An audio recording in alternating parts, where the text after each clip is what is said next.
other things. Weird. Weird.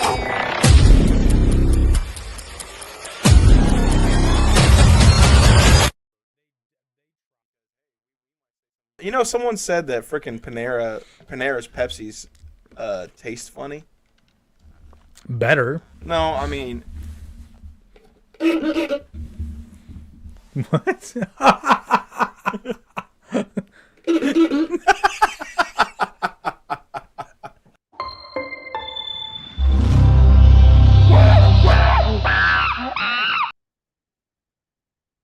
Alrighty, welcome everybody to the Average Intelligence Podcast. I am joined today by a very special guest, Lisa Ekman, who is the author of the book Deprogramming Democrats and Uneducating Elites: How I Escaped the Progressive Cult. And boy, I can't wait to read the full book, but you sent me an outline. Thank you for that. Well, you sent us an outline. Eric can't join us today, unfortunately. Family comes first. But we are here, and I guess my first question for you, Lisa, is what's the book about? Well, the book is about, a little bit of my story, and I would, want to introduce myself to your audience, I think would be really helpful.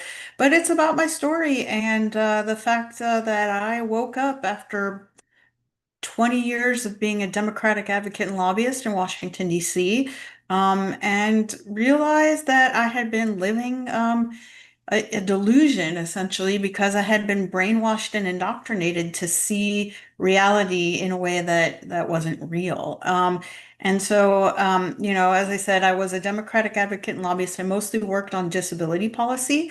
I started doing that at the tail end of the Clinton administration. I worked directly for an appointee in one of the agencies and spent some time working in the United States Senate for Senator Ted Kennedy, as well as Senator Tom Harkin, and then worked for nonprofits and government contractors, kind of saw every side of, the good, the bad, and the ugly of Washington, D.C., with an emphasis on those last two. And so I think in the 20 years I was there, I saw Washington change a lot. And I think it was reflected in a change in our country where in part because of this very wonderful technology that you and I are using to communicate, people became much more politically aware and much more politically active, as well as much more politically tribal. And there was a concerted effort to divide us from one another, I think, and that really shows. And and so, I really was about as democratic as you could be. I was vote blue no matter who. I would have said I bled blue. I spent a good amount of my adult life in school because I have a bachelor's degree and I also have a master's in social work and a law degree. And I think one of the things that has happened is that our education system has really turned into an indoctrination system. And the longer that you're in school, the more that happens. And one of the things, education in its pure form could be an amazing thing to help people think critically, to help people be creative and innovative. And unfortunately, it functions, I think, in the exact opposite way. It shuts down critical thought, it stops questioning, and it rewards one very specific type of intelligence.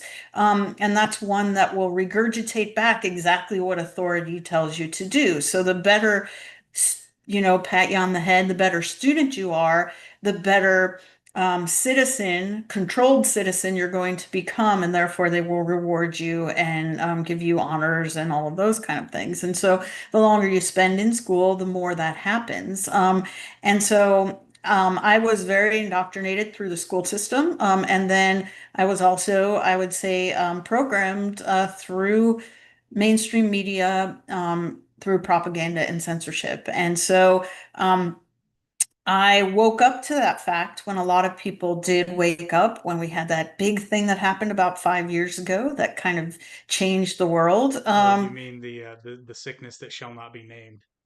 Yes, and in case we're trying to be on YouTube, I'm careful about what I Um, say. to and this is something that we take personal pride in. You can say whatever Okay, the fuck you want on our podcast. We don't awesome. care. We had one video removed from YouTube. No, I take that back. We've had one episode and then a short of all things removed from YouTube. But other than that, we've been able to kind of skirt around it without. I hate playing the word replacement game. I just don't do it. Uh, Okay. which is why we have a Rumble channel, just in case an episode gets taken down. We always have a backup, so the viewers can always find it there. Okay, so well, that's good to know. And I still, I won't, I don't, I'm not, it's not my goal to get the episode taken down. Right, So there's a yeah, difference, but yeah. we believe in our heart of hearts in this channel that you should be able to say what you want to say. And I'm 100% with you. And remembering that is part of what helped wake me up is that I'm a free speech absolutist. I might think, I might find what you have to say abhorrent, but I would fight to the death for your right to say it because as soon as your right goes away, so does mine. And your right to speak is really the most fundamental right because it reflects your right to have your own opinions, your own thoughts, and your own beliefs. And so, I was, I was starting to become a little bit disillusioned with Washington because when I first got there, there was still sort of a bipartisan belief in the ability to do good for the country. And I remember when I was working in the Senate in around 2001, which there was another event that happened that kind of changed the world that year as well, if you recall. But that we would have meetings and we'd invite all the stakeholders together and we would have conversations. And regardless of what, color hat you wore or which lever you pulled in the voting booth, everybody seemed to be making a good faith effort to really do something to improve the country and look for a compromise that nobody would be overly happy with, but everybody would feel like they got something that was beneficial out of it. And that really, really changed around, I would say sometime during President Obama's first term. But I don't want to blame it just on him. I do think that he did, um, and in full disclosure there too, I worked for his first campaign. I was I on voted his, for him in his first term. I voted Obama, by the yeah. way. Well, and I think a lot of people did, the message of hope and change and everything's going to be different and I'm going to really be here for the average person. It resonated with a lot of people. And then he turned around and did the exact opposite of that, Yes, Um, particularly in a second term, but hey, yes, we can was catchy. I'll admit it. it was, and people are busy and don't have the time necessarily to look too far behind slogans sometimes, and that is not a judgment at people. It is a matter of the fact that we're all working to keep food on the table and the lights on, and that's the main thing, keeping your family fed and safe and housed. And so you only have so much time to look into these things, but I do think that his rhetoric became very divisive over time, and at the same time that that happened, the Supreme Court in 2010 decided the Citizens United decision, which pretty much opened up unlimited dark corporate and union money into our elections to the point that I think it was almost $20 billion was spent last year on the federal elections in 2024. And so that I think also created a lot more divisiveness because under Citizens United, that money couldn't be used to support a candidate, but it could be used around issue ads Yeah, and you it could be can. used to scare the crap out of people with issue ads. Scaring seniors about your Social Security and Medicare, scaring women about your reproductive rights and all of those things. So that also happened during that time. And then this technology that you and I are talking on, 2005, Facebook launched and we started to get social media. And while technology is amazing and I wouldn't have woken up without it, it also creates these echo chambers that do sort of the same thing in a lot of cases. If you don't make a concerted effort to follow people or look at things that you don't agree with, you never will see them. You'll think everybody thinks like you do. even if it's only 20% of the country that actually agrees with you. And so it created this really divided country that I was seeing reflected in our elected officials as well. So they weren't sent there to compromise. They weren't sent there to do the best they could to better the country. They were sent there as a partisan to reflect the needs of the party. So that was starting to happen, and I was starting to wake up a little, but I think the dam that held the flood of truth back from me was really a strong dam, Jake. It had these little cracks coming, but the indoctrination and programming got to the point where I was like most people on the left, and I thought that we were morally superior. I thought that we knew better, and that, it was not uncommon to hear people around me and sometimes myself saying, well, we have to protect these people against themselves. They're voting against their self-interest all the time, as though we sitting in Washington, D.C. had any idea what the self-interests actually were of people living in rural Arkansas or in rural California or anywhere in the country that the people weren't exactly like us. And so I fell victim to that myself.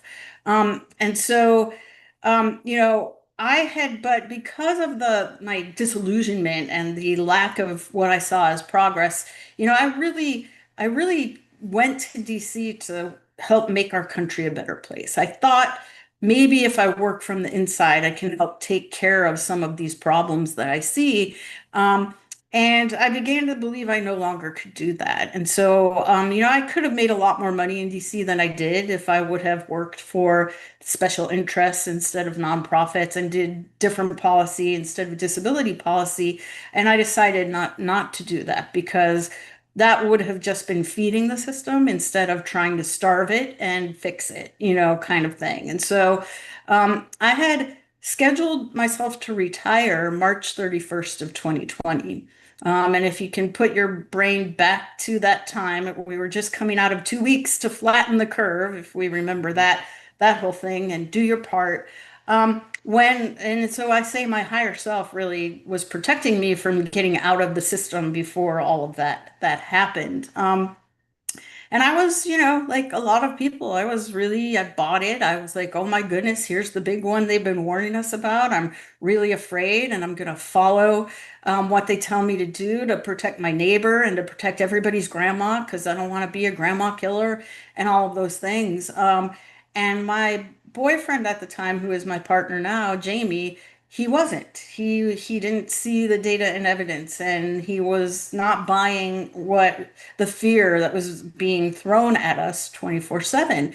And so he and I started having a lot of what you might consider heated discussions, as might have been happening all around the country in what we used to call mixed couples around this. And something had happened a few years before that also contributed to sort of my waking up, and that was my interaction with what I now call our sick care system, when both of my parents became pretty ill, and I ended up losing both of them.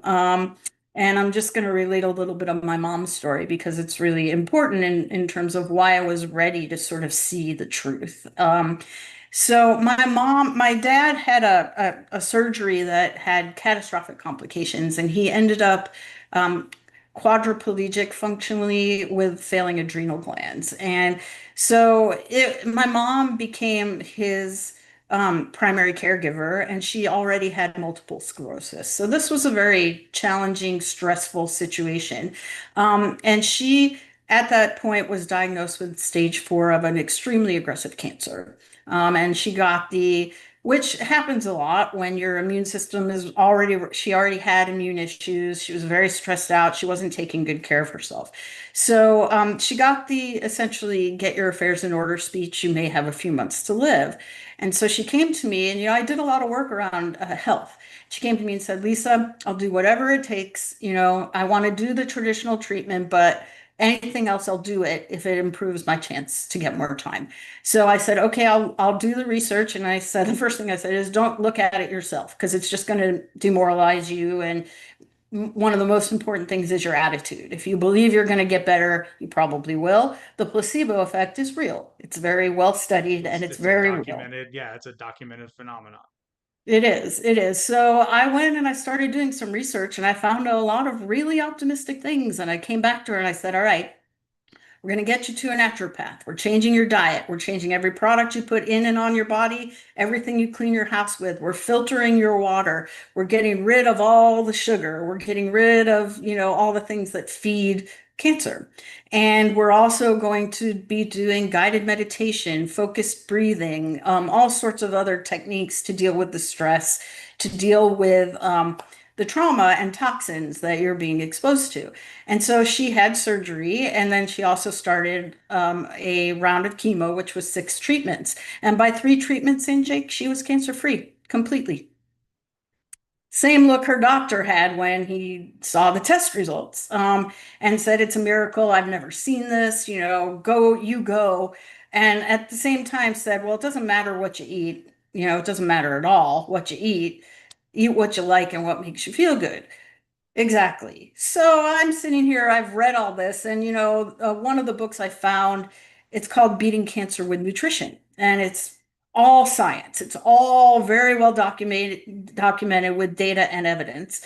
And so when he said that, I was like, what? This is, and he was the head of gynecological oncology at one of the biggest and best Midwestern cancer hospitals. So that really, I was like, well, that doesn't make a lot of sense with what I read.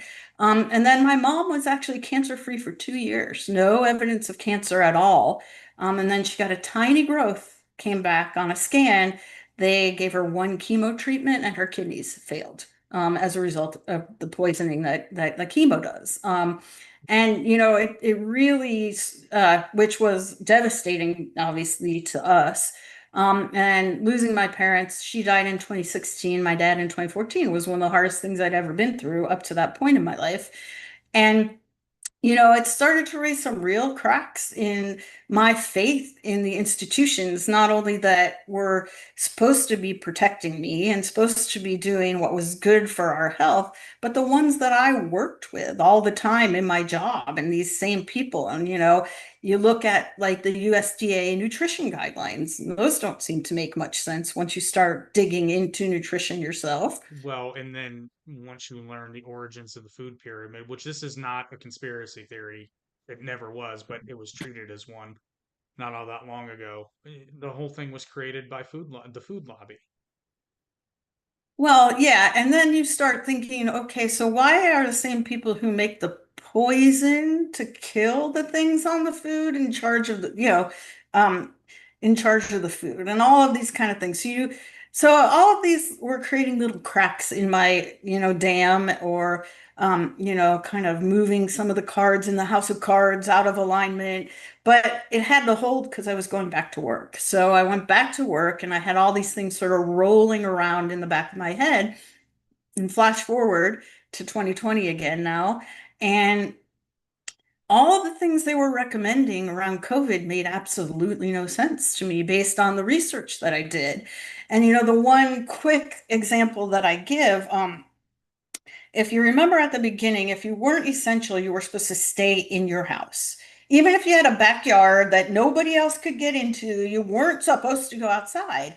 Well, that makes no sense because vitamin D, and this is once again not disputed science. This is vitamin D is one of the most important things for keeping yourself healthy.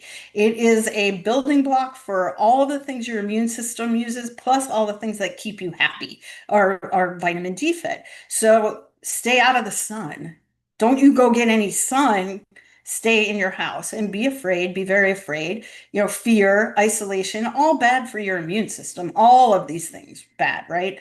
And so that was really starting to cause me to, and just silly things like, I don't get why Walmart can be open, but this corner store that people saved their entire lives to open can't be open. And tens of thousands of those businesses went out of business during the lockdowns. So that was happening. And then I started to see some of the natural health practitioners that I had started to follow after doing the research for my mom, starting to get censored. They were on the disinformation dozen, and the White House was, these words were being uttered out of my leaders.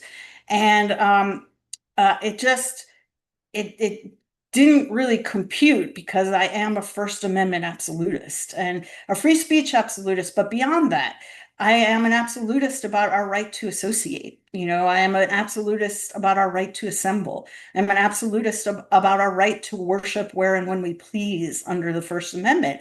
And all of these natural born rights that are the foundation of our republic are being violated without even a real conversation about the risks that we're facing and without any real conversation at all. So in the meantime, Jamie and I are going at it back and forth, back and forth. And Jamie says to me one day, Jake, he says, or I say to him, I said, Jamie, I just can't believe it. I can't believe that the people who I've worked with, these agencies I've worked with, would do this to us as Americans, would do this to the world without the data and evidence to support it.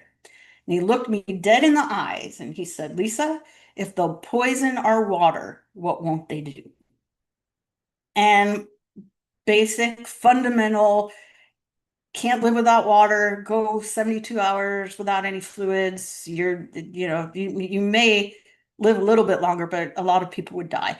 And I already knew that that was the case. And, they've since said fluoride lowers IQ points, and doesn't really help your teeth and all of these things. And then there are all other things in the water. And so what he really had done is push the cognitive dissonance that I had been holding to the point that my brain broke and the dam exploded, and all of the things that I had sort of been saying, you know what?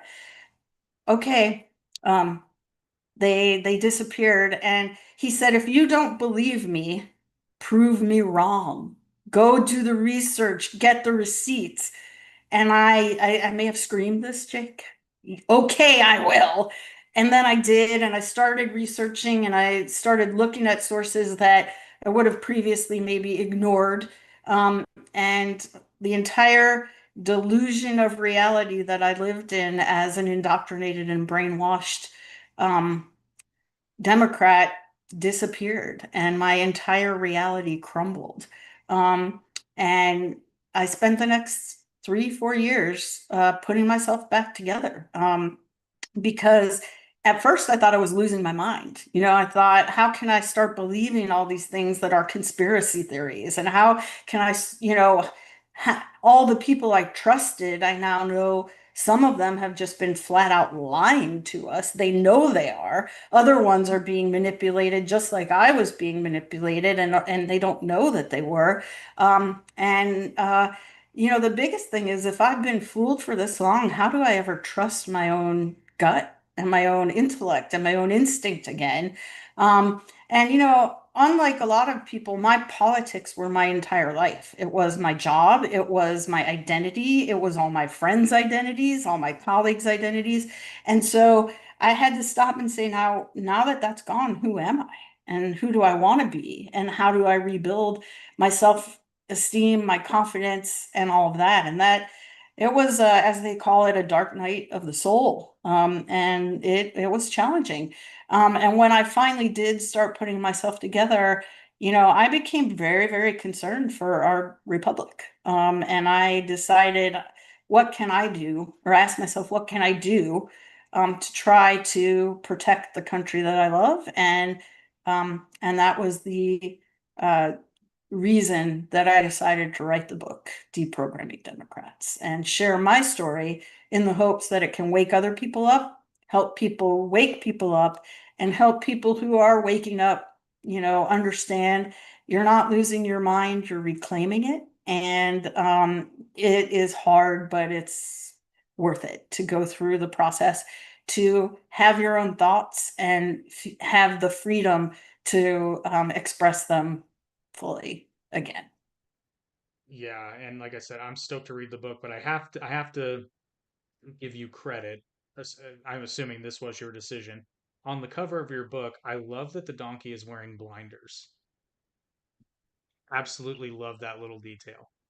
Well, thank you. Yes, I did. That is my cover design. I'm not the artist who did it, but it was my idea. And the idea was the blinders are also I don't know if you'll be able to see it, but I know the other cover right there. But the donkey is also facing, the blinders are facing away from the Constitution and the Mm. Declaration of Independence. So.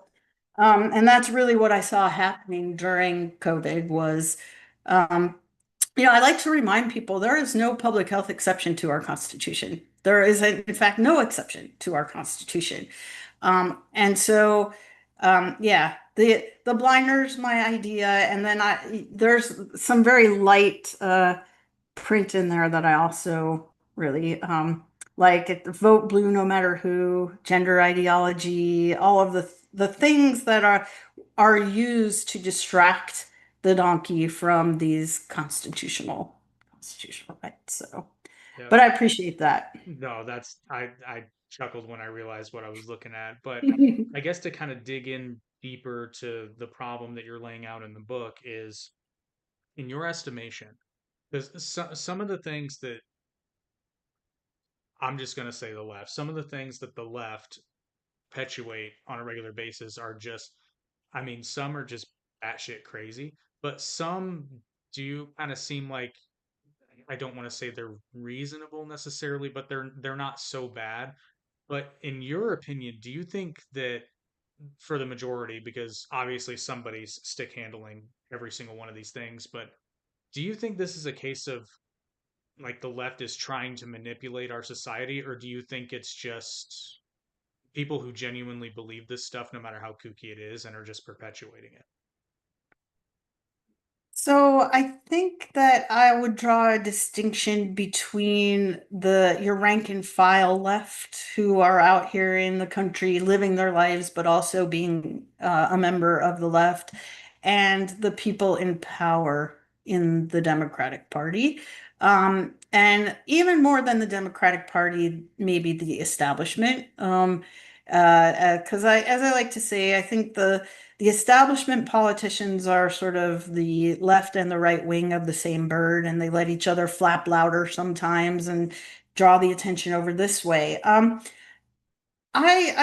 don't in the book, and I really encourage people to reach their own conclusions about if you follow the money trail, who exactly does it lead you back to who has done this? But I think there was a concerted effort, for example, to control the curriculum in school and to um, move our academic institutions to the left. And you see the outcome of this. 90% of professors are Democrats, and 95% of their donations go to Democratic politicians. And the curriculum of who teaches the teachers of our young children are also the over 90% Democratic. And I think that we have seen critical theory, which started a long time ago, critical legal theory, critical race theory, all of that, and other communist ideas have infiltrated our academic institutions, and they have educated the people who are now running the country. And so I think that I would say your average Democrat who you might meet on the street or you might hear saying something stupid at a No Kings rally and can't explain why they're there. I don't think that they are doing it on purpose. They believe that they are good people and they are helping protect vulnerable or historically oppressed people. And they are being manipulated and used by people who I think do have that the downfall of our great republic to create, to move us from a society and a country based on individual liberty as our Constitution lays out into a collectivist, um, communist, more world government type of situation that would remove those individual rights. Gotcha. Hey, Sosa, I will ask her your question, but I don't want to put her in a position where it looks like she could possibly be advocating for violence. So, can you clarify what you mean by necessary force, please? Because I don't want to put her in that position. We have a question in the comments section. Oh, okay. He's asking if you support the necessary force it will take to put these far left Dems in line. But like I said, I want him to clarify what he deems as necessary force. Because I don't want to put her in that position. Sosa likes to stir the pot. Well, Um, I'm used to pot stirrers, so yeah, I'll wait till that yeah, clarification I comes just want a in. clarification because I don't he's not doing it on purpose, but I just don't want to put her in that position because you know how if someone were to get a hold of this clip and try to discredit her book by saying see she's calling for violence, we don't want to do that. Well, I can, before I even answer it, unequivocally say that I use my words to defend this republic. That and I believe that we can defend this republic by speaking the truth and speaking it loudly and courageously and bravely. Is that did you get a clarification on the question, Jake? Not really. Not at all. He just Okay. said, are you talking about bringing back mental asylums? Is that what you're So talking about? here's one of the things I would say. I think we do have a pretty severe mental health crisis in our country, especially among our young people, and especially, and I wouldn't say it's only on the left, but we do. And I think that we are overdue. So in the 1980s, Ronald Reagan um, closed down most of our institutions that helped people with mental illness. And it has been pretty disastrous for them ever since. And we haven't, as a country, and I will say that a lot of those institutions were awful, and people were treated very badly, and um, all of that. With that being said, not having them, we haven't really done much else to help them, and I think we need to have a conversation about why are so many young people on very strong medication, and what are the conditions that are leading to that? And what do we need to do in order to better support people with mental illness? Um, what I am suggesting is more that we use our words to help people reclaim their own minds. And that is the other thing I think is important when I say deprogramming Democrats. I'm not suggesting going and, grabbing them and throwing them in a van like people got deprogrammed from cults in the 1970s. It is more about talking to them, asking them questions, and getting them to uh, think again and allow themselves to ask questions. Oh, well, so you're trying to stir the pot, buddy. First, he says, I'll clarify, Antifa must be thrown into asylums. But then he said that he thinks you answered his question well. I like her. That's a direct quote. And yeah, Justin, I'm with you. I don't feel comfortable making anyone do anything. I'm in that camp. I think the one exception is to go back to the mental asylum part of it, which I don't even like that word because it has such a negative connotation, but I know what you're talking about. I'll say institutionalized. Um, there are some cases where someone is a danger to themselves and to others. And I think at that point, at least initially, that sometimes need you might need the I don't even want to say the administration because that implies the government, but you might need the state to intervene at least initially and at least get somebody out of a situation where they're dangerous. But I'm also not a doctor or a mental health professional, so I'm not qualified to make that call. But I think there are people who can. Well, and I think that's a fair point. I think the other thing I will say is I do believe that law enforcement should enforce the law around, and when someone does become a danger to someone um, I we need to appropriately punish people, with what the law says. And I don't think it's appropriate to allow people to take over a federal building, for example, and keep control of it. And I am not suggesting that any citizen should do anything about that, but what I am suggesting is that we need to have a rule of law and we need to equally apply it, regardless of what someone's political background or beliefs are. And so if someone is creating a danger to others and commits a crime, we need to arrest them and prosecute them so that our cities are safe and that individuals.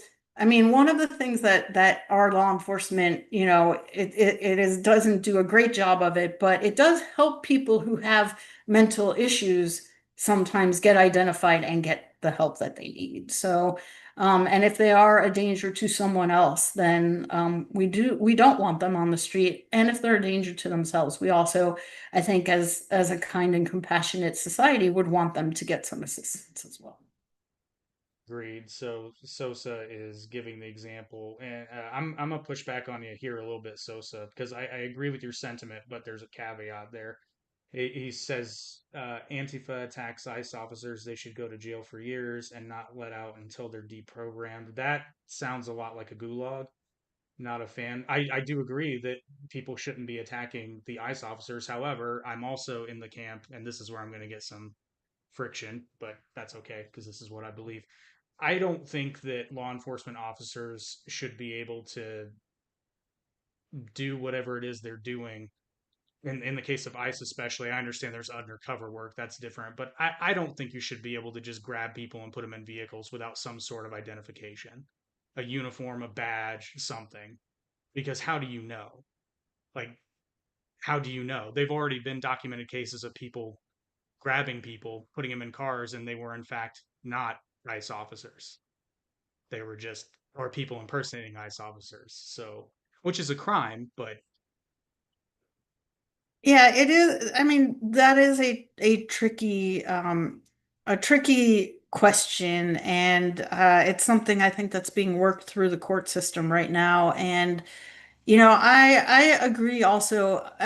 The one thing I will say is that I don't think forced deprogramming actually will even work. I don't think you should try it, and I don't think it would work. And I think that we we should do our best to help people. But I purposely, people, will say to me a lot, oh, well, we need to reprogram them. And I say, no, we need to open their minds so that they are not programmable anymore by anyone. Everyone should have the right to make up their own mind. And so that's kind of where I come down on that. And I am going to kind of, as you know, to sidestep the issue around ICE at the moment. But thank you, Sosa. I appreciate the sentence. He just said he obviously disagrees with me, but it's a good balance to make sure people don't go too far. And that to me is what I think is the secret. Uh, and I also think, I appreciate Sosa saying that as well, because part of why I'm doing this is to allow these conversations to happen in respectful ways that people can hear the difference of opinion without calling each other names or without, yelling at each other and those kind of things. So, he really wants me to read this comment to you. He said earlier, he said, that's all I want, the laws enforced fully. If the right did that, we wouldn't have the problem. We wouldn't have this problem. Just wanted to make sure this woman wasn't a Thomas Massey Republican. I don't know what you mean by that, dude. Fiscally conservative? Like to a fault? But anyway, going back to your book, a little sure. segue there. In chapter one, you talk about your early education. What were some of the things in your education and upbringing that you can now point to and say, yeah, that was indoctrination? So I do relate this story in the book. In So in full disclosure, I was homeschooled till I was 10. And so I missed some of the indoctrination. And I think that the education I received, so I was born at the end of the 1960s and I went to elementary school and high school up through 1980s. And I don't think what I learned in school is at all the same what kids are learning today about the history of the US, about civics, about all sorts of things. So I think that has changed. But in the mid 90s, I was in social work school at the University of Denver. And I remember being in a class where the issue of white privilege came up. And this is pretty early for that, I was going to but say this was in the 1980s. 1990s, mid 1990s. Okay, okay. 1990s. So, Still, and it was social work school, which is about as lefty as you can possibly be in some ways. So, um, and I everyone in the class was just talking about how yes, white privilege is so unbridled and there's all this privilege. And so I said, I want to ask a question because in the research that I had seen, there are, in terms of the success for someone, your economic status, as well as whether or not you're born into a two-parent family, has a great impact on your ability to succeed. And I posed the question, so are you telling me that a white baby born to a single crack addicted mother has privilege over a a black child who is born to in a middle class stable two-parent household? And I mean, completely piled on by the entire class. Nobody would even admit that there was any chance that these other factors are also really important, including the professor. And so those are some of the kind of things I think that happened in terms of indoctrination when I was in school. And I would say back then I still got an A in that class, and people didn't excommunicate me from the club. But if you would take that position in a class now, in college or in graduate school, I think you might not pass and you might not get a good grade. And that's part of what indoctrination is. It might be helpful if I maybe can review the steps of indoctrinations and you can think about how that works please do. in a school. So the first thing, the step is repetition. So over and over, you say something like, "There are many genders. There are many genders. There are many genders," and that is part of indoctrination.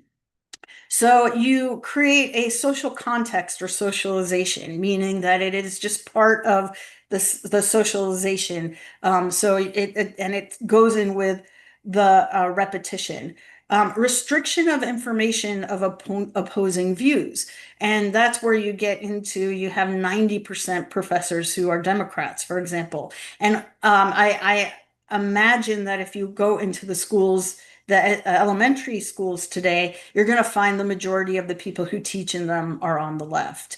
And so what happens in college and graduate school is if you have all left-leaning and progressive or even communist socialist professors, they will teach you a little bit about conservatives, but usually it's in a negative light and it may be just one economist who's a conservative with 17, Keynesian economists or what have you, or socialists. Okay. And then there's a system of reward and punishment, and you can, for indoctrination, you can easily see that in school. Parrot what the teacher says, don't ask too many questions, you get rewarded. Ask too many questions or question the authority of the teacher or the school, you get punished. And then the final one is using emotion to shut down critical thinking in indoctrination. And this I think you can see is plastered throughout schools and throughout the left. And so if you think about those steps and you think about the way things are in school, grades and teachers always right and all of those things, and now, for example, I was talking to a friend of mine and he was saying that in his son's high school, he's 15, his son, they're going to be putting Christopher Columbus on trial for genocide as their Thanksgiving activity. And this particular individual said he told his son that he's going to have to defend Christopher Columbus. He's going to have to be a defense lawyer for him. But if you over and over again talk about how terrible the US is, how we're on stolen land and decolonize and all of that, and you don't ever give the other side of how I was raised to think of Christopher Columbus, it's clear indoctrination on what our country is and what we should think of it. Does Well, that help? Does that answer your question, Jake? it does, but I have to be a bit of a smartass here. My first and really only legal defense would be, and you have a law degree, so you'll appreciate this. You cannot be held to task for a crime that was not a crime at the time it was committed. And that is 100% true. You cannot. I would also, I raised that one because I think it really shows how what you teach is not only as important, but also how you teach it, right? It's so And funny. It's so funny you said that because just a couple weeks ago, it was a clip from another episode, but we uploaded it, and the caption was, basically the gist of it was, and I don't have kids. Well, I guess I do now. At the time, I didn't have a child in school. Now I have a stepson who's in school, so that changed like that. But at the time, I didn't have a child in school, and I was basically saying like even I can see though because I have nephews that are in school. So it's like when did they stop teaching kids how to think instead of what to think? Because the point I was making is that if you want people that can actually think and think well and think for themselves, you need to first teach them how to think. And the example I gave was, well, you don't teach a kid what you have to teach a kid how to read before you can teach them what to read. You can't just throw them a book and say read this if they can't read in the first place. Now you can do and that. You can do that with telling people what to think, but it doesn't work out well for the child in question. yeah, and it is a great question, Jake. And I don't actually answer exactly when that happened in the book, and my research didn't really pull that out.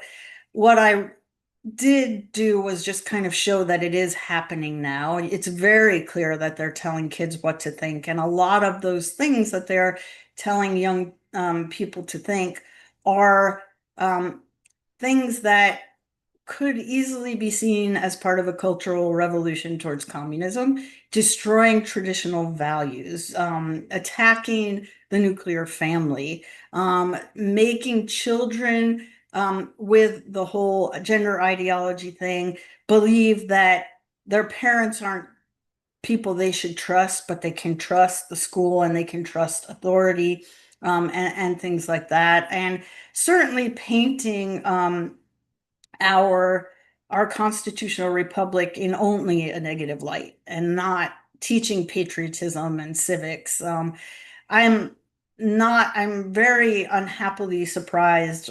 I guess not surprised anymore, but when I talk to a lot of young people and ask them about the Constitution and the Bill of Rights and the amendments to it, so many of them are very, very clueless as to what it is I'm asking them about. And back when I was going through school, you would not make it through probably junior high or the beginning of high school without knowing these things. And I'm not sure they're really teaching them anymore.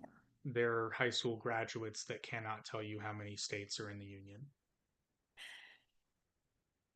Yeah, that's troubling. It is very troubling. And I think that I think immigrants who pass the citizenship test can often tell you more about our own government than children who were born and raised here, and that is problematic if you care about protecting our republic and our country.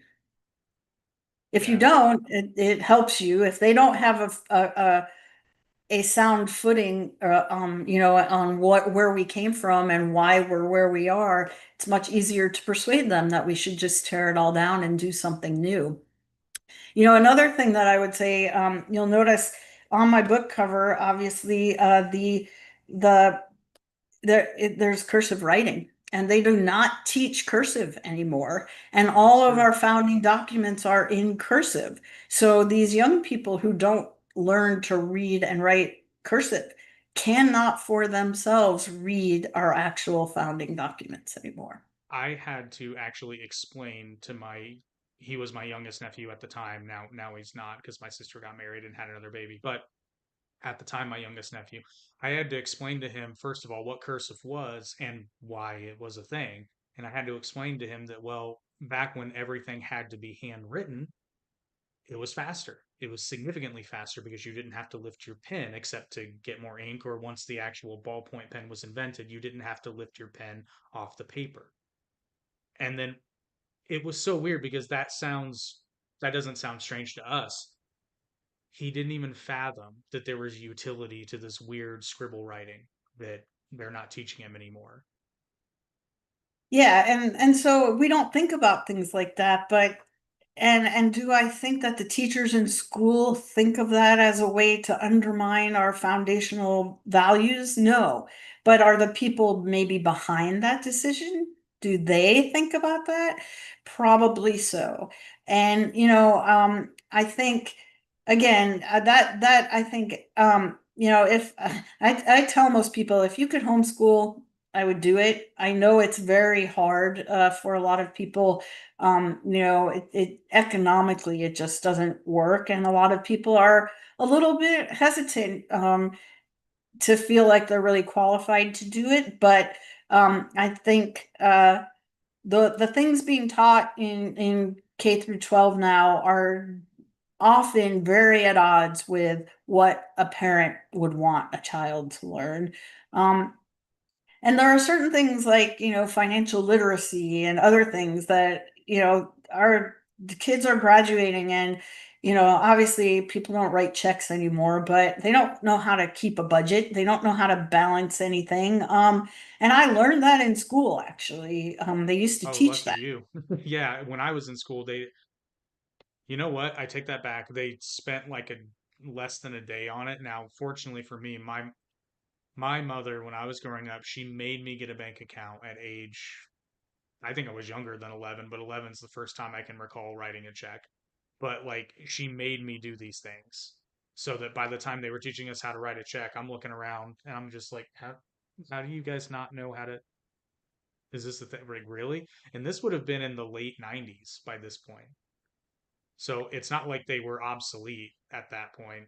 So, No, and I think just to follow up on that, some of the things like when I like to pay cash still. I know that's very, old school kind of thing. A lot of younger people don't even know, but heaven forbid if I hand them a $20 bill for a $19.53 thing, and then I come back and give them three pennies after they've already entered it in to figure out what my change is.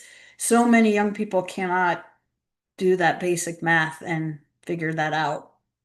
that's an interesting. I don't know if you're right or not, Justin. So I'm going to read the comment and then I'm going to ask you a question on this, Lisa. Sure. Justin in our comment is saying that his pushback on homeschooling is that it's just as easy to indoctrinate children. It just depends on what you consider indoctrination.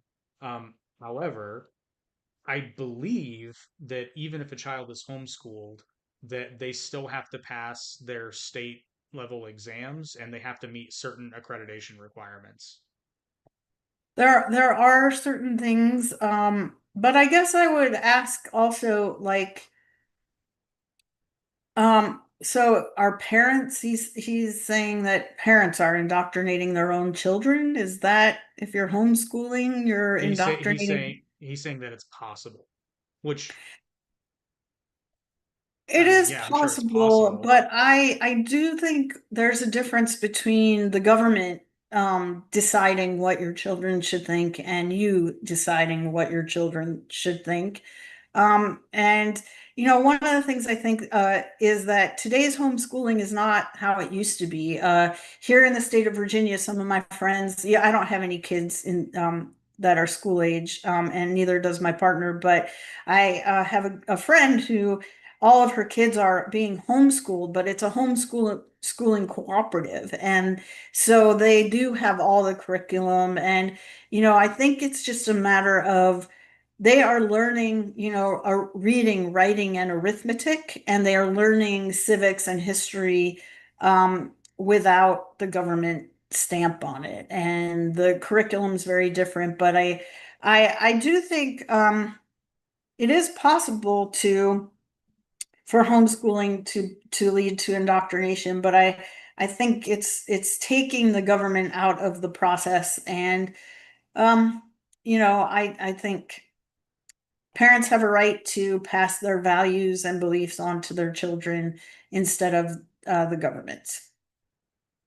Yeah, I see what you're saying, Justin, because he says, and like as an atheist, I find religious indoctrination problematic personally, but that's just me. But then, so would you say then that you also have a problem with religious schools? Because at least I don't know how it is in Canada, because Justin's from Canada.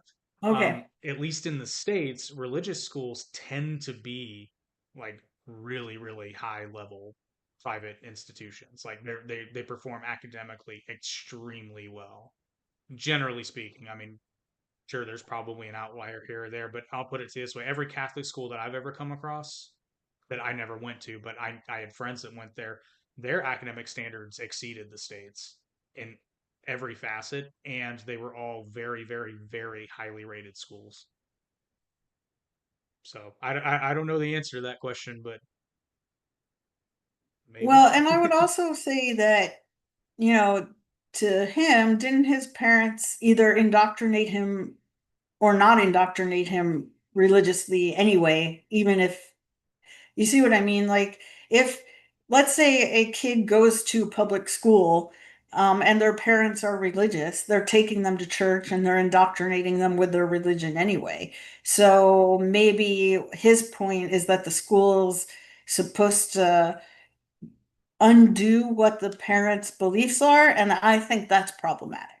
Well, and I'm gonna start a campaign right now, Justin, and I want you to join me. I want to reclaim the word indoctrination because it has, I understand why, it has a negative connotation, but all it means is indoctrinate to, you know, to teach a doctrine.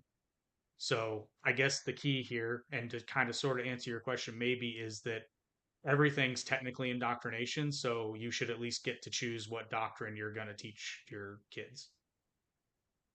I think that's a good way to put it, Jake.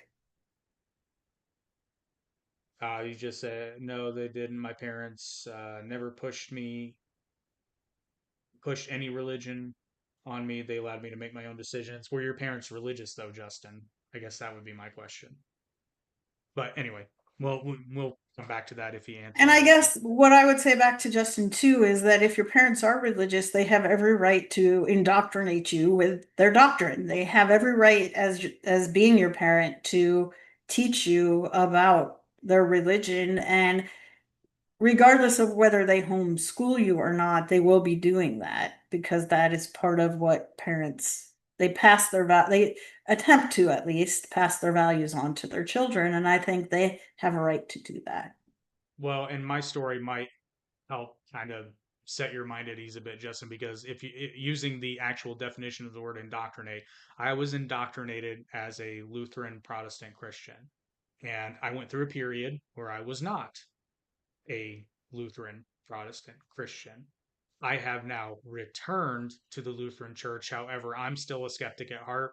You and I have had a conversation on another podcast where I didn't get too deep into this, but um, I wouldn't go so far as to say I wouldn't go so far as to say I'm a like bona fide. I'm certainly not an evangelical Christian, but I have questions and I kind of feel like it's unfair to only ask them outside of a church setting.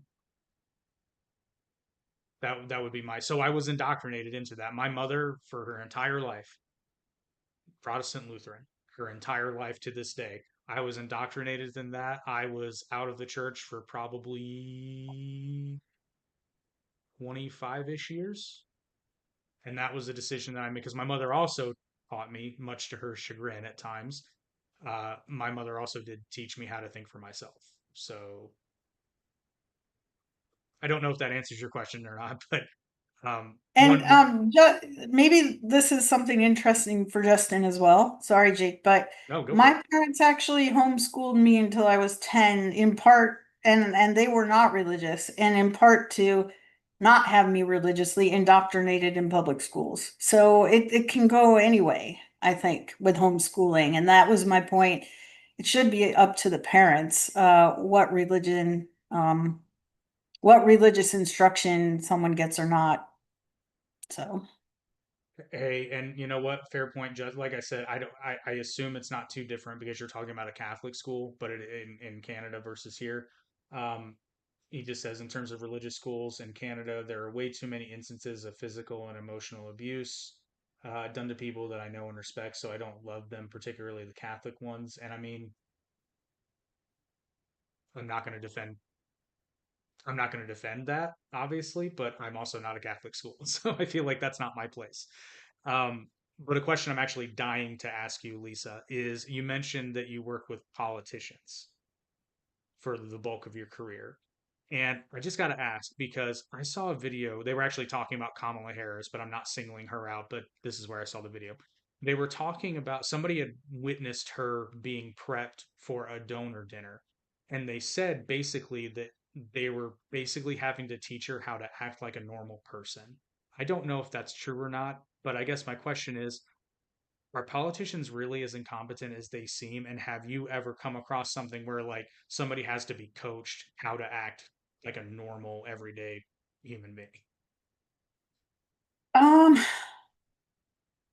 that's a very interesting question, Jake. One thing I will say is that elected officials, and I worked in the Senate. I spent a fair bit of time in the House, but their days are scheduled from the minute they walk in the door. Until they go home at like 8 o'clock at night. And there are often even bathroom breaks scheduled into their schedule. And sometimes things will happen where a senator might run to the bathroom, no, and it's an unscheduled bathroom break, and people are losing their minds because where did the senator go? You get treated really differently once you get elected, and I think it's really easy to get really out of touch with what real life is like for people. And after especially you've been in Washington for a long time, you often can lose touch with who your constituents are because you don't actually live there anymore. You're mostly in Washington. And so and it is, I think it can be challenging for them because they essentially get their butts kissed all the time, and they everybody who they run into is wanting something from them. So it's hard for them to have normal relationships. If they didn't know you before they became a member of Congress, then it's hard for them to have a normal relationship with people once they get there, in part because of the amount of power that they do actually have.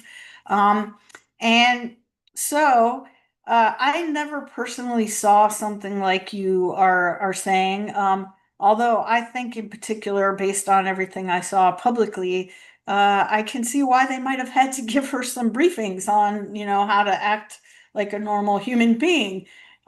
Sorry, that's just my I own wasn't my I own wasn't trying to opinion. single her out, but that's like But I I believe think it.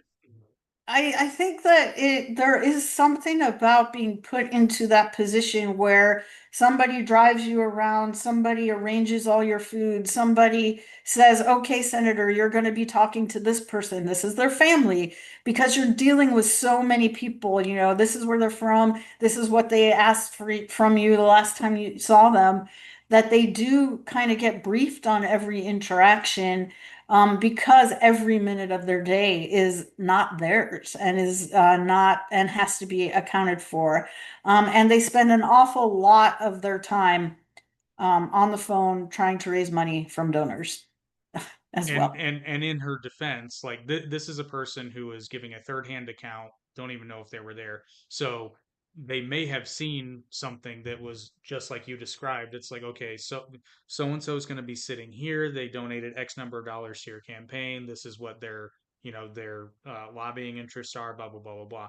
They may have seen something like that, or maybe she was being directed, don't bring this topic up because they're sensitive about it, and they may have misconstrued it as her, well, being taught how to be a normal human being. So in her defense, that is a thing. Yeah, And and I think that that really could be it, Jake. And every member of Congress, that's going to be happening because they're talking to so many people, and they serve on a particular committee, and they may know those issues pretty well, but they're responsible for all of the issues and all of the things.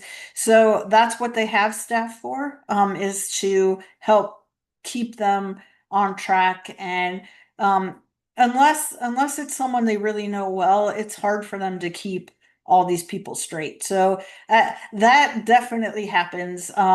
And there were many times where I saw staff whispering in a member's ear, no, no, that's Lisa. That's Lisa. She's from here, and this is what she is here for. So, I mean, that definitely does happen. yeah.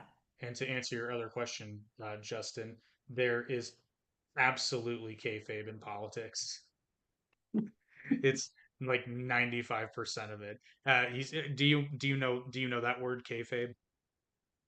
Okay, it's actually, I can't believe I'm saying this right now. Kayfabe is a pro wrestling term where it basically means that back in the day, wrestlers would say the word kayfabe to each other if there were fans around, so that, like, for example, if you have two wrestlers that are supposed to be enemies, if they're in public together, they shouldn't be seen in public together. They have to live the illusion of being enemies. And he's referring to politicians, acting like they hate each other, but actually being friends behind closed doors. There is definitely some of that.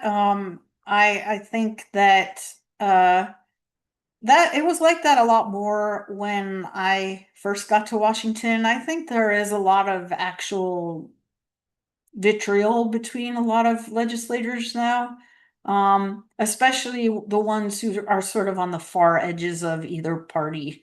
Um, and but there is definitely lots of performative hatred just for our benefit, I think. And then they get behind closed doors and they might, have a drink together, so Yeah, or that's whatever it is yeah. they do.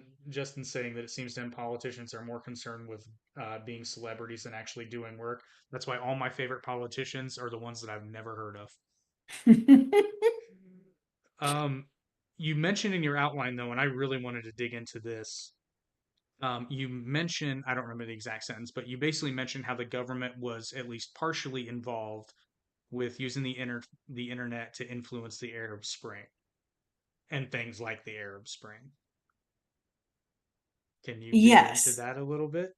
I can a little bit, and I would, if you really want to dig into this topic, I would recommend highly checking out Mike Benz and his work. But I think it's a lot of what we saw as the Department of Government Efficiency was looking into what USAID was up to. And we basically what happened is and Mike Benz calls this the blob. So it's the State Department, it is the Endowment for Democracy, it is a number of institutions, and I detail a lot of this in my book. So if someone really wants to do a deep dive, they can do that. And again, Mike Benz has a lot on this. But basically, what it is was that they used the internet to um, foment grassroots groups to cause protests to create a color revolution in these countries, to democratize the Middle East. And this was done through USAID funding to some of these other organizations that then were used to create protests that looked organic, but were actually organized through intelligence agencies and nonprofit organizations funded by intelligence agencies and the State Department. So that, without having an hour-long talk about how the money actually went, that's the brief explanation of what I was getting at in that sentence. So, not to put words in your mouth, this is a clarification question. So, basically, what you're saying is that the United States government used the internet to try to influence democratic elections in other countries? That would 100% be true. Yes. The very thing that they're accused, which, I mean, to be fair, like, I 100% believe that countries like Russia and China are using the internet to try to influence our elections, where I disagree with some people as what direction that's going in. But so yeah, so that really stuck out to me because I remember the Arab Spring, and I remember thinking at the time, I'm like, where is this coming from? Because like not that democracy is not great, but like this seems to be a little too coordinated considering it's separate countries. And like I guess you could make the case that maybe it was a cascading effect. That's just not something that typically happens in that area of the world that way. So That's correct. I mean, I think that, one of the things that has happened, in the past some couple decades since we came into the 21st century is that technology has really influenced the the ability to get information to people that you may not have easily been able to get information to people in the past. Um, and I think that through the use of algorithms, through the use of controlling search terms and things like that, you can very much sway people's opinion. And in fact, I talk about an experiment that was done in which they created a fake search engine and used it to try to influence people on how they were going to vote. And at first they did it with, a whole fake election, and they were able to persuade people. And then they did it with real candidates. And the scary part is that people didn't realize it had been done to them, and it was extremely effective. They didn't actually influence an ongoing election. They did it with real candidates that people had heard of and all of that. And people did not realize that they had been manipulated. And I think that, one of the things that is important also to keep in mind is that almost all of the technology on the internet was created by government funding, mostly through our intelligence agencies and our military. And that it would be somewhat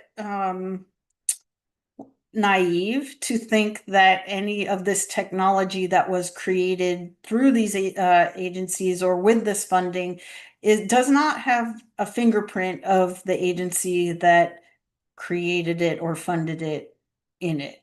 And one of the really interesting things that I kind of learned when I was researching, and I talk about this in the book, I can't give you a direct piece of evidence, although there are a couple of articles, but the day before Facebook was launched, DARPA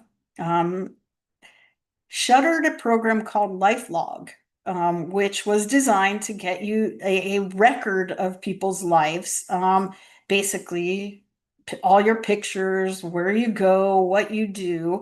And the very next day, Facebook was launched, and someone that I think people will recognize this name now, but probably very few people did in 2005, Peter Thiel, was one of the first people on Facebook's board. And so you put the pieces together, and they shuttered the program LifeLog because it had just leaked. The Total Information Awareness program had just leaked and got shut down. And so right after that, LifeLog was shut down, and then Facebook launched.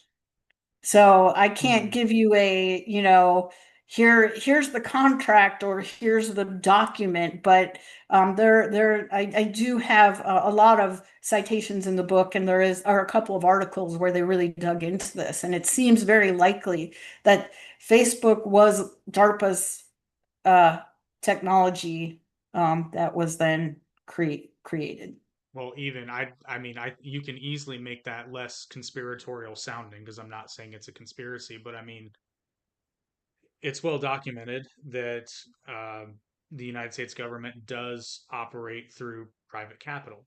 It's a thing that's happened. My ongoing theory is that they've been trying to create a housing crisis since before COVID, but certainly after COVID, from they're funneling, they got to be funneling money, like, and there's documented cases of, like, there's the Argo story where the CIA, now granted it was done for a good reason, but the CIA funded a legit, well, not, well, I guess it was legitimate, it was fake but it was legitimate on paper. They funded a film production company as a cover for an extraction operation with hostages in Iran. It was a legitimate company, it was created, it was funded. They went through all the process of making a movie that there was going to be no, at no point was it ever going to be made, but it had to be legitimate because if it were scrutinized. So if they can do that, they can certainly funnel money into a private equity firm and do basically whatever they want, including funding a tech company that captures people's data, which I jokingly call it my tinfoil hat moments. But whenever there was a trend on Facebook where it was just like the then and now photo comparisons, I'm like, you're giving them a record of your face. Oh yeah, and every time people, for example, I don't know, took a picture of themselves wearing a mask, you're giving them the facial recognition with a mask on for their ability for that. I mean, I can't say, Jake, that you're wrong at all about that, and that is one of the things that I really encourage everyone to do. If you're trying to wake up, or if you are awake and are trying to really understand where are we being lied to and manipulated, follow the money. Follow the money. Ask who paid for it, who benefited from it, and where did it go? Yeah. Um, and your story about the movie production company reminds me of a 1980s movie. I think it was 80s, Wag the Dog. Have you ever seen that movie? I'm not saying that Justin probably has, but yeah, Justin, I love that movie too because they made it into a movie called Argo back in, I think it was 2015. But it's a great movie, but the whole time you're just like, wow, this actually happened.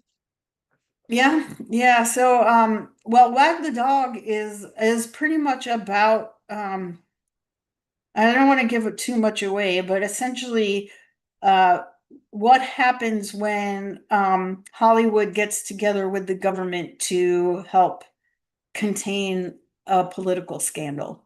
Mm. And I'll leave it at that. If you want to watch it, it's like it's Dustin Hoffman and a whole bunch of stars. But if they had the technology to do what they did in this movie back then, it'll really raise some questions about what it is our government could potentially try to convince us is real that isn't. Oh Yeah. well, I can give you an example of not the United States government, but there certain the Chinese government, for example, certainly influences Hollywood because they're funding a lot of these projects. But when the trailer for the movie Top Gun Maverick was released, I don't know. Have you? I assume you've seen Top Gun. I've seen Top Gun, Okay, yes. the first one, right?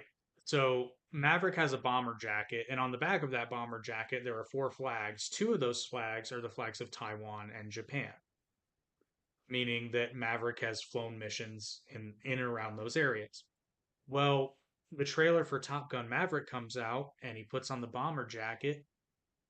The two flags are there, but they're not exactly those flags. Like the Japanese flag is white with a red triangle instead of a red circle, and then the flag that's supposed to be Taiwan it's the right colors, but it's not the right flag. And it turns out that the company that was doing the bulk of the funding, I think it was called,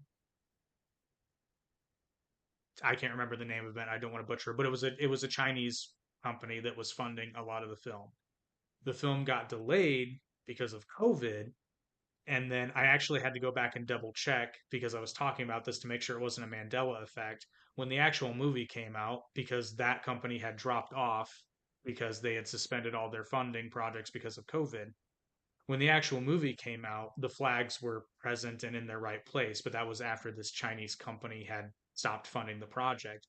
And in that moment, I'm sitting in the theater and I said, I got to go look at the trailer to see if this is a Mandela effect or I'm misremembering. And I did, and it turns out no, they actually went back and changed it once the Chinese company was no longer involved in the funding of it. So Hollywood will absolutely do, as long as you're paying the bills, Hollywood will do whatever you want them to do. Well, very much so, and that's where I would be remiss if I didn't mention Operation Mockingbird and the role of our intelligence agencies in our television and movie programming. So. Um, do you want to dig into that for anyone who's watching that maybe doesn't know what you're talking about? Sure. So this is an acknowledged CIA program that started in the 1950s, I think, and then there were some hearings about it in the 1970s, and supposedly it was shuttered, but I don't think that there is ever any shuttering of it, and it was an admitted effort to place CIA agents within broadcast news, Hollywood, books, all television programming to influence the content of the nightly news as well as the movies that we would see. So, Operation Mockingbird, and I go into detail a lot about it in the book, but I think it's fair to say that when a story gets told on in legacy media, or often the story is there will be a spin to it from intelligence agencies. Sometimes things don't get covered at all because of that, and sometimes things get covered that otherwise wouldn't because of these people placed into these positions. The broadcast stations, CBS, ABC, NBC, were all founded by the first presidents of those networks were all people who were part of the basically the propaganda arm of the military during World War II. And so the illusion of sort of a completely independent media in this country, I think, it is just that, an illusion. And yeah, and we went from, I think, 50 companies in the early 80s that control our media down to six now. And that is when you say media, you are talking about broadcast television stations, cable, uh, movie studios, video game companies, music. They're all owned by six companies now. So. You'll love this. If you look up the Wikipedia article for Operation Mockingbird, it says that it's an alleged large scale program. Alleged. Yeah. But I think was the church hearings in the 1970s. I'm blanking on I can maybe, but yeah, it all came out, and those hearings were an effort to I think to sort of what is the word that I am looking for? To say, hey, it happened, and don't pay any attention to it, and it sort of downplayed it, but it was an avowed program. It was not disavowed, and it wasn't yeah, alleged. That is great. Yeah, Wikipedia, the church committee meetings in 1979. 1979. Yep. So supposedly shuttered, but you know, Allegedly. exactly. Supposedly. Allegedly. Yeah, Eric's gonna be mad that he missed this because you think I'm fun to talk to. Holy crap, he would have loved this. Um, so you're obviously, it goes without saying, you're more than welcome to come on anytime you want. But I only had one more question written down for you, which is okay. So Okay. we've talked about the indoctrination. We've talked about how you deprogrammed yourself. Um, so if anyone's listening to this and freaking out, how do we deprogram? What are some of the steps? So the very first thing to recognize is, unfortunately, they are going to have to deprogram themselves. They have to be open to it. You're not going to force somebody, I don't think.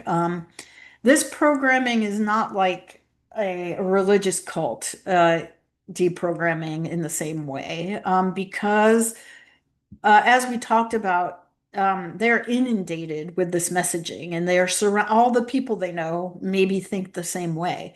So the very first thing I would say is that you want to ask the person questions.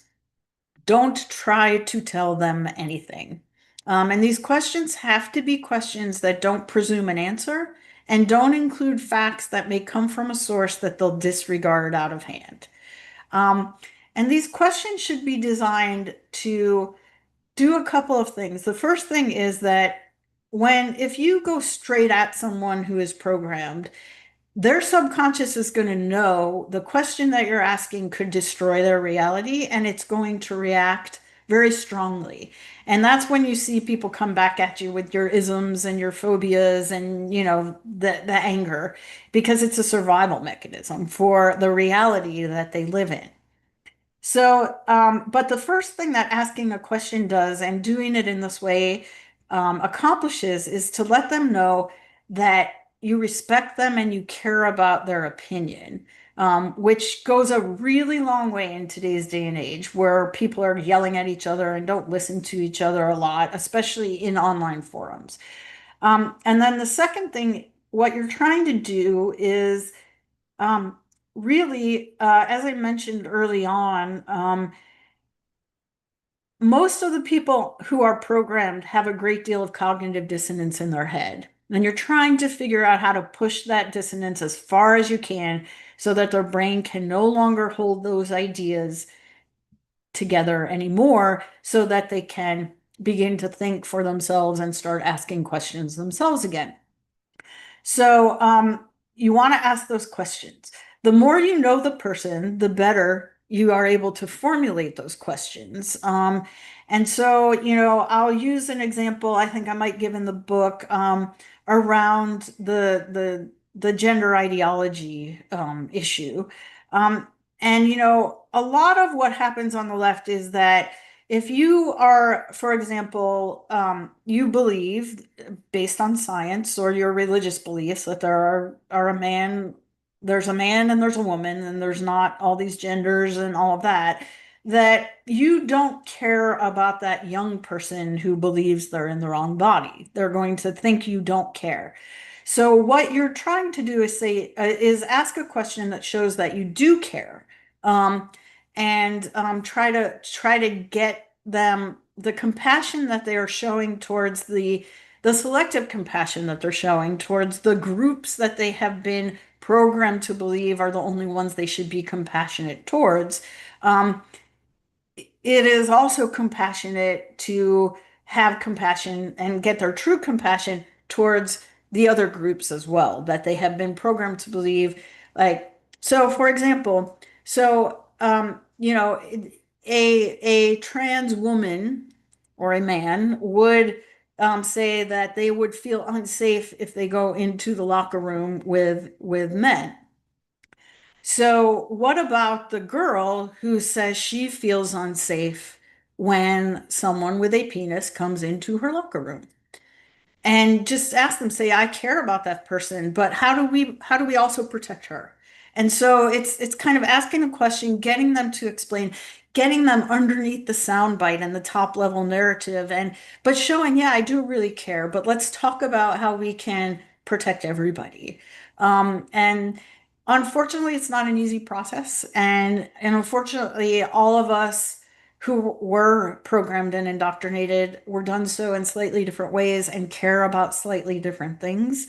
And so therefore, it's going to take different questions. If they'll poison our water, what won't they do, isn't going to work with a lot of people, And so you really have to be patient and come at it with kindness and come at it with an understanding that you're never going to use facts as you know them to be true and undo the indoctrination. They're going to have to undo it themselves. and you're trying to get them to think again. Personally, I'm a big fan of Socratic questioning. So just even if you're not arguing with somebody, I use it on myself all the time. I think it's the best way to think because it forces you to think about your own beliefs, your own ideas. And if you do it properly, it's not just an echo chamber in your head. It's like, well, hang on, why do I believe this? Do I actually think it works, or am I believing this because somebody else told me to? And when you can really examine like that, I think that's the key to, you may not be right all the time, but you'll at least have thought about it, which is better than nothing. 100%. And I think the big thing is that not everyone on the left, but if you are programmed or indoctrinated, you've outsourced your thinking to the experts, And so what you're really trying to, and this is what I saw with a lot of interviews from the No Kings protest, beyond the soundbite, they don't they haven't thought through, well, why do I believe this way? And that's really what you're trying to get them to do and give them permission to think in ways that the experts haven't told them they're supposed to think. Well, I also like to point out that they had no King's protests in the UK. So, Yeah, I know. And I mean, you could even say that it's very ironic that the person who won the popular vote and is doing it exactly what he campaigned on is a threat to democracy. So yeah. Well, and you don't have to agree with what he's doing, but he did win the popular vote. he did. Even though I would, and maybe on another conversation, we can have that conversation, but I would also, as a lover of this republic, defend the Electoral College as well. I actually, it's funny. There's a whole episode we did where another friend from Canada, he was a guest on that, and I think it's actually called "An American Explains the Electoral College to a Canadian" and why it's important. Because yeah, it's very important. It's very, people don't understand that the United States is not a raw democracy. We are a representative republic, and the difference between a pure democracy and a republic is that in a republic, the minority is protected, and that is vital to how this country works and how it always has worked. It was designed to do that. Indeed, indeed. And the primary governing unit in this country was not meant to be the federal government. It was meant to Yes, be our this is true. states. Yeah, And yeah. That's a whole and other conversation. But yes, I have a proposed inversion of taxation that sort of reflects that. And my idea is, because right now the vast majority of your income tax, this is assuming you still have an income tax. I know a lot of people would like to get rid of it, but let's just assume in this pretend world that the income tax is just being reformed and not done away with, to sort of reflect that early view of how our governmental authority should be divided. Right now, the bulk of your income tax goes to the federal government. Then middle of the road is the state, and then finally your county or municipality, assuming that you have a state income tax, but we're going to assume that you do for this example. I think that should be inverted. I think all things being equal, like if you're going to be have the same amount of money taken from you, I think the vast majority of that should go to your local municipality or city. State can probably stay about where it is, and the absolute bare minimum should go to the federal government. The reason it's not done that way, though, is because a lot of your state funding actually funnels through the federal government first. that is correct, yeah. That's And ridiculous. it's not efficient, and it also removes it from easier accountability to the people who actually give the money and vote for people. So I think that's a very fascinating idea. But I think we could have a whole talk about federalism and what it's supposed to mean and how far we've strayed from the vision of the people who created our great republic. So but Yeah, that's a whole different it's conversation. whole different conversation, yeah. And so, I think one of the thing, maybe I guess we're getting close to wrapping up here. If you're ready. But Yep. well, or we can continue. I don't know if you That's have more. that was all the questions I had, but I mean, we're here. This is your stage. Sell the book. No, I'm just kidding. Yeah, so I mean, I think that I am optimistic that a lot more people can wake up. And I think that we really need to keep in mind that the algorithms on social media and the mainstream media are designed to make us believe that there's a lot more people who are in the indoctrinated population than there actually are. I think if I could wake up, anybody can. I was pretty darn indoctrinated and right in the heart of the belly of the beast, as they say. And so don't give up on anyone that you care about, but you have to be willing to be patient. And the other thing I would say is if you are using the Socratic method, and don't take anything they say personally. It's hard sometimes, but really don't.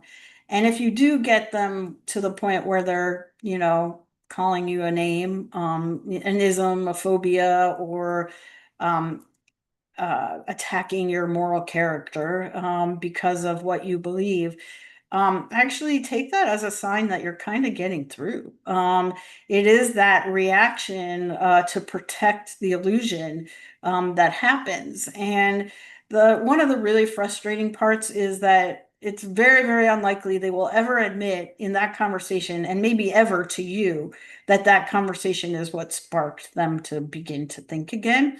But what you're really trying to do is plant a seed. Plant a seed that bounces around, kind of like the seeds that got planted when I was dealing with our sick care system with my mom. Because it was in there and it was just waiting for the proper conditions to germinate and then blossom into some thoughts that help free my mind. So, I think for a lot of people, the chapter on education would be very illuminating, I think. Since I left col since the last time I was in school, I think schools have changed a lot at the college level to where there were no safe spaces when I went to college. There wasn't, or graduate school or law school. There was no trigger warnings, so that I didn't have to read anything that I might find offensive or didn't agree with. There was no policing of microaggressions, and there was no free speech zones. When I read that, I had to chuckle because I always thought the whole United States was Yeah, a free speech The zone. United States of America is a free speech Yes, zone. exactly. But I think it would be somewhat illuminating to read that. And also there, you'll when I send you the book and you can read the whole thing. It's fascinating to understand just how much we've been propagandized, even though up until Obama amended the Smith-Mundt Act to make it legal to for the CIA to and propaganda to be used in the United States. They've been doing it for a very long time, and how controlled the internet actually is through algorithms and the control of search terms. For example, they Google might not let your product or program or service show up at all, but they might bury it on the seventh page of results, and over 90% of clicks happen on the first page. Yeah, So that's not. I wish I could remember, and I was thinking about this earlier today. I only knew about it because Ben Shapiro actually testified there. What was that organization? It was basically like an advertisers union where advertising companies basically formed not so much a union, but they created guidelines as to where companies they didn't say where companies could advertise. I believe their language was something to the effect of like, these are the companies where you should advertise, and these conservative shows and media, you should stay away from them. The subtext being, if you advertise with them, we're going to kick you out of the union. And they testified against that, and it was so funny because I actually watched the hearing because I'm a nerd, and sometimes I will watch C-SPAN because it is fascinating. If you can stomach the boredom of it all, it's fascinating to watch. I watched the hearings in their entirety, and the whole time I went from not knowing anything about this to being like, you've got to be kidding me. There's no way this is real. And so many people, I saw so many like Democratic commentators talking about how insane this was. So, like, I can't believe they think there's some cabal of advertisers. Well, they won. The conservative media people won, and they had to dissolve that union, which nobody talked about it, but it was found to, it broke some kind of antitrust law, and they were forced to, basically disband it. And I'm just like, you said he was crazy, but they won. They won their court case. Like, Yeah, I think there's a lot that happens that unless you can prove it through court, you can't prove that it's going on. And there's a lot in the book of things like what really happened with the Hunter Biden laptop story. I go through that quite a bit, and it's really come out now that that it was I the was just gonna government say, yeah, shut it down. I was gonna say that's been confirmed through the Twitter Yeah, the files. Twitter files, Matt Taibbi, and but I think, at the time, well, you were a conspiracy theorist. It was Russian disinformation. It was all of these things. And that did come out. But it just gets you to wonder, like, I often say to people, Jake, because I can't tell you 100% what's true. I can tell you a lot of things that aren't, though. I can tell you a lot of things that are being told to you that aren't true. And that's why I get back to, like, these are the two basic premises I would give to someone who wants to be an independent thinker. Question everything and follow the money. And once you start doing those things, um, you will have a very different version of reality than the one that the mainstream media and the government try to get you to believe. Yeah, in the because we started this podcast in 2020, really, and right before the COVID shutdowns happened. Our first year, or so we developed a bit of a reputation as conspiracy theorists, but like we always do, we turned it into a joke. We actually sell a shirt that is just aluminum foil. So we had fun with it. But the funny thing was, a lot of the stuff we were saying is turned out to fascinatingly true. Like, we weren't 100% right, but we're speculating. We're like, I don't know. I don't know necessarily what's going on, but I can tell you right now that this is bullshit. Like, And I think language is important. And you probably know where the term conspiracy theorist came from, right? no, I don't actually. It was actually created by the CIA to respond to people who questioned what happened in JFK's assassination. Why am I not surprised?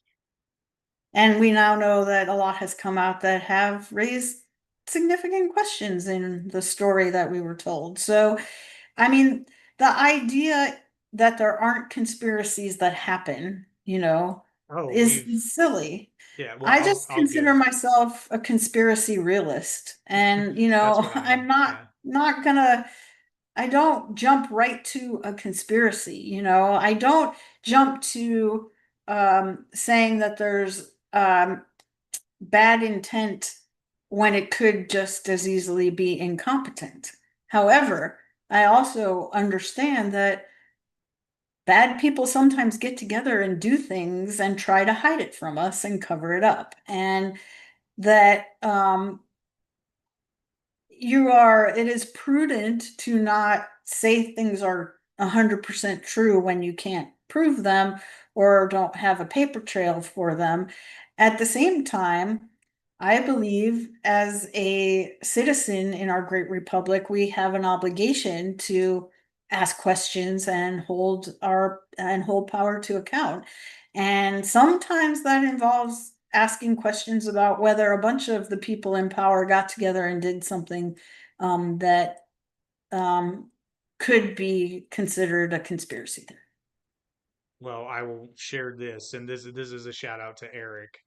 Eric's more, he understands this is half a joke. Eric is much more of a conspiracy theorist than I am, but I'm a little bit more cautious. I'm always, well, I need more information. But for years. I mean, for years, even before we were doing the podcast, but certainly by the time we started it, Eric kept saying, he's like, man, I'm telling you, I'm watching. It was Alex Jones in this case. He's like, man, I'm watching Alex Jones, and yeah, uh, the it wasn't Epstein Island yet, but he was describing exactly what would come to light.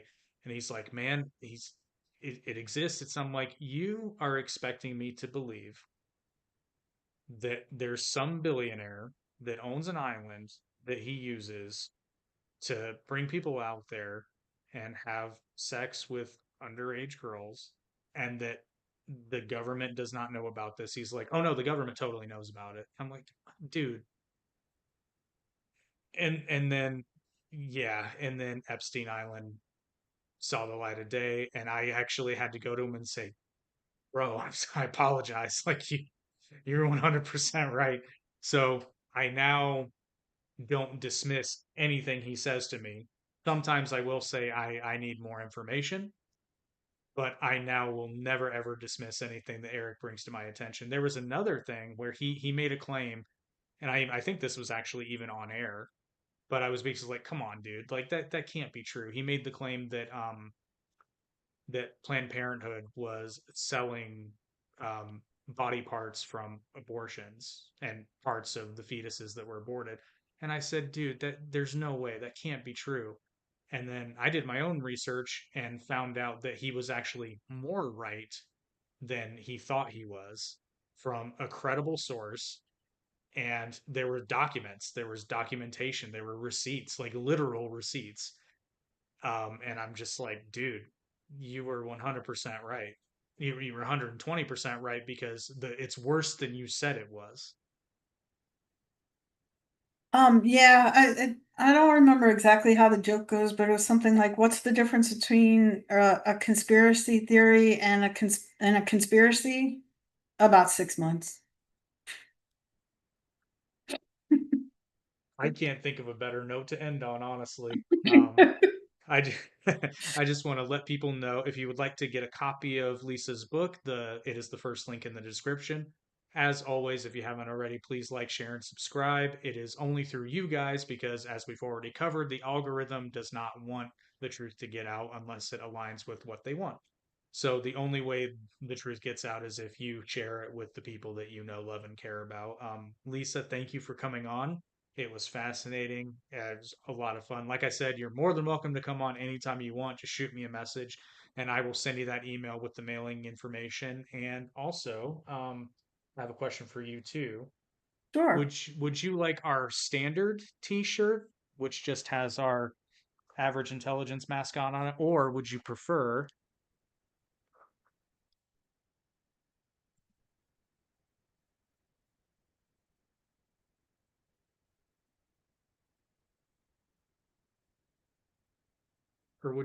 the conspiracy shirt? I think I'll take the tinfoil one. Yeah, that's Nice. great. Yeah, it's hard to see, but there is an AIP in there. But yeah, the whole I do. thing. I did see that. Yeah, I like Yeah, it. I love this. I got this idea randomly, and I'm like, this is too perfect. Yeah, no, this has been a lot of fun, and I definitely will plan to come back and we can chat again. And I think we could also, just have another chat once you have an opportunity to read the whole book. Oh, And like I said, I definitely want to invite you on the Arte podcast once I've read the book, and then we can really dig deep because that's kind of what we do there.